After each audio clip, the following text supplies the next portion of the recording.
پہلے تمہید باندھی تھی، ایک صلوات اور عنایت فرمائیے۔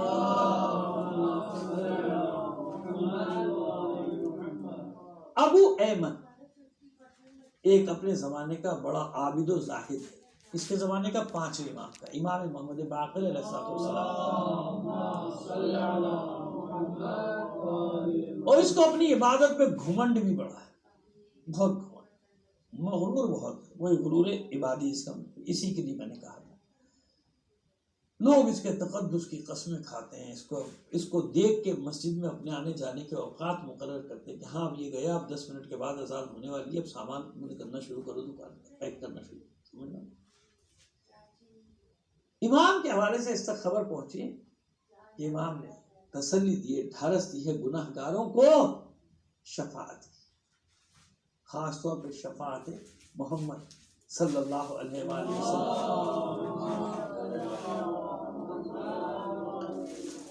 اس کو بڑا غصہ آیا، دل میں لا گیا۔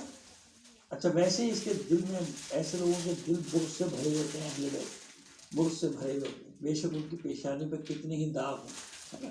ایک ہوتا ہے سجدے کا نشان، جس کو کہا جاتا ہے کہ ان کی پیشانی سے نور چمک رہا ہے، ایک ہے علی کے بغض کی سیاہی، سمجھ گیا بھائی اتنا کافی، ایک ہے سجدہ جس سے نور چمک رہا ہوتا ہے، ایک وہ ہے جس سے علی کے بغض کی سیاہی ظاہر ہو رہی ہے۔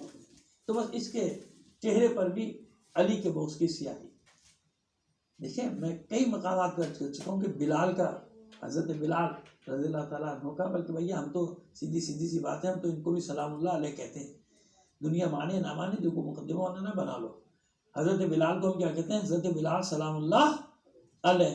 اب یہ اس پہ تب جائیں گے کہ پہلے رضی اللہ تعالیٰ عنہ نہیں کہتے تھے، اب یہ سلام اللہ علیہ کہنا شروع کر دیتے، بھائی ہم تپانا تو ہے، کیونکہ ہم اتنا تو معلوم ہے کہ علی کے دشمنوں کو جلانے کا بھی ثواب ہوتا ہے۔ صلوات بھیجیے محمد علیہ محمد۔ تو جو علی کے محبت کرنے والے وہ تو خوش ہوں گے نا، کسی بھی مکتب کے وہ علی سے محبت کرنے والے وہ تو خوش ہوتے ہیں، وہ سنیوں کے شیعہ علی سے محبت کرے گا تو خوش ہوتا ہے نا۔ تو جناب حضرت بلال سلام اللہ علیہ کا رنگ سیاہ ہے کہ نہیں ہے؟ جناب جون ابن ہوئی غلام ابو ذر جو کربلا میں شہید ہوئے، ان کا رنگ سیاہ ہے کہ نہیں؟ لیکن نہیں، یہ وہ رنگت نہیں ہے سیاہ کی، ان کے دل سیاہ نہیں ہے، بلکہ ان کے دل میں جو نور ہے ان کے چہرے کی سیاہی کو ختم کر کے چہرے کو نورانی بناتا ہے۔ اچھا میں تشریح ہمیشہ اس لیے کرتا ہوں کہ بھائی رنگت بنانا یہ اللہ کے ہاتھ میں ہے، جس کو جیسا بنایا، میرے ہاتھ میں تھوڑی ہے، میں اختیار رکھتا ہوں کہ تمہیں گورا پیدا ہو جاؤں کہ کالا پیدا ہو جاؤں، یہ تو امتحان کے اللہ نے رکھا، پہچاننے کے لیے بھی رکھا، امتحان کے لیے بھی رکھا، لیکن دل کا جو نور ہے، ممکن ہے رنگ انسان کا بہت سفید ہو لیکن دل سیاہ ہونا چاہیے، دل سیاہ ہو لیکن دل اگر نورانی ہے تو چہرے پہ کتنی ہی سیاہی ہو، اللہ ان کے چہروں پہ نور کے آثار پیدا کر دیتا ہے۔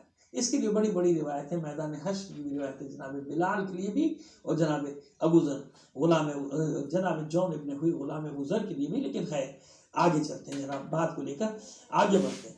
تو اب وہ اس کے پیشانی پہ بھی بڑے بڑے داغ، سجدوں پہ بہت بڑے بڑے داغ اس کے پیشانی، یہ غصے میں تلملاتا ہوا آیا امام کو، اور میں نقل کفر نباشا، میں روایت کے الفاظ نہ کروں، اس نے آ کے براہ راست توہین کی امام کی، معاذ اللہ، براہ راست جانتے کیا کرتے ہیں؟ کیوں آپ لوگوں کو دھوکہ دیتے ہیں؟ معاذ اللہ، 1000 بار بے شمار بار استغفار کر کے میں نے جملہ نقل کیا ہے، روایت کا جملہ نقل کیا ہے۔ یہ بدبخت، یہ ملعون، جس کو اپنی عبادت میں بڑا گھمنڈ ہے، عبادت میں بڑا ناز ہے، معصوم سے آ کے کہتا ہے کیوں لوگوں کو گمراہ؟ یہ کیا آپ نے، اب میں اگر محاورے کی زبان میں ترجمہ کر دوں تو اس کا ترجمہ یہ بنے گا کہ کیا آپ نے شفاعت محمد کی رٹ لگائی؟ اللہ اس کے بھیانک انجام کو اور دردناک بنائے، یعنی اس نے صرف معصوم کی توہین نہیں کی، امام کی توہین نہیں کی، بلکہ اس نے دوسرے جملے میں توہین رسالت بھی کر دی۔ اچھا جب ان کے پسندیدہ لوگ یہ کام کریں تو کسی کو غیرت نہیں آتی، کسی کو غیرت نہیں آتی، توہین ہو جائے، صحابہ کی توہین کر دیں ان کی غیرت نہیں جاگے گی، محبت بھی نہیں جاگے گی، صحابہ کی قبروں کو تباہ کر دیں ان کی غیرت اور محبت نہیں جاگے گی، ازواج مطہرات کی قبروں کو تباہ کر دیں ان کی غیرت نہیں جاگے گی، جنت البقیع کو تباہ و برباد کر دیں ان کی غیرت نہیں جاگے گی، شام میں اور دوسرے علاقوں میں، لبنان میں صحابہ کی قبروں کو کھود ڈالیں، ان کی محبت صحابہ سے، یہ دیکھتے ہیں کہ کون کہہ رہا ہے، اور ہم یہ دیکھتے ہیں کہ کیا کہہ رہا ہے۔ صلوات بھیجیے محمد علیہ محمد، ہے نا؟ یہ دیکھتے ہیں اچھا اپنا توہین کر رہا ہے، کرنے دو، اپنا کہہ رہا ہے تو یہ اسی میں سے ایک ہی اسقماش۔ اب یاد رکھیے کہ یہ ایک سنت معصومین میں نے دیکھی کہ انہیں کچھ کہہ دیا جائے صبر کر لیتے تھے، برداشت کر لیتے تھے، لیکن جہاں شان رسالت کی بات آتی تھی معصوم غضبناک ہو جاتا تھا۔ یہاں بھی روایت میں یہ ہے کہ 5 امام غضبناک ہوئے، یعنی کسی نے ان کو ایسے غصے میں دیکھا ہی نہیں تھا، اس غصے کے عالم میں کسی نے نہیں دیکھا تھا، کسی وقت نہیں دیکھا۔ تو آپ جانتے ہیں کہ معصوم کو بہت کم ایسا ہو، جب وہ غضبناک ہے تو سمجھیں کہ ان کا غضب کس کا غضب ہے؟ رسول کا غضب، اور رسول کا غضب کس کا غضب ہے؟ اللہ کا غضب ہے۔ صلوات بھیجیے محمد علیہ محمد پر۔ سمجھ میں آ گئی بات؟ ان کا غضبناک ہونا ہی اس بات کی دلیل ہے کہ اب اللہ بھی غضبناک ہو گیا، اب اللہ کا رسول بھی غضبناک ہو گیا۔ اس کو کہتے ہیں بدبخت، خاموش ہو جا۔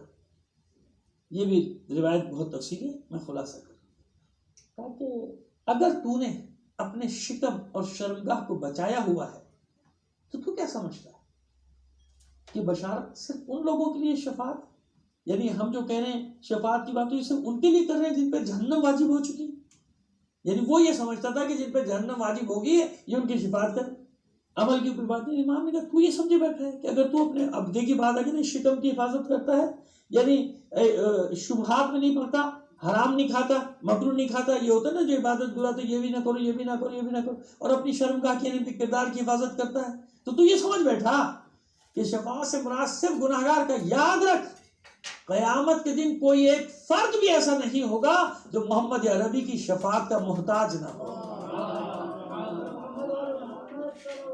اللہ سمجھ آئی بات؟ یہ میں نے وہ خلاصہ کر کے بتایا کہ معصوم غضبناک، تو کیا سمجھتا؟ کہاں تیری عبادت، کہاں اپنی عبادت کے؟ تو دھوکے میں پڑا ہوا ہے اپنی عبادت کے، تجھے معلوم نہیں عبادت کا مفہوم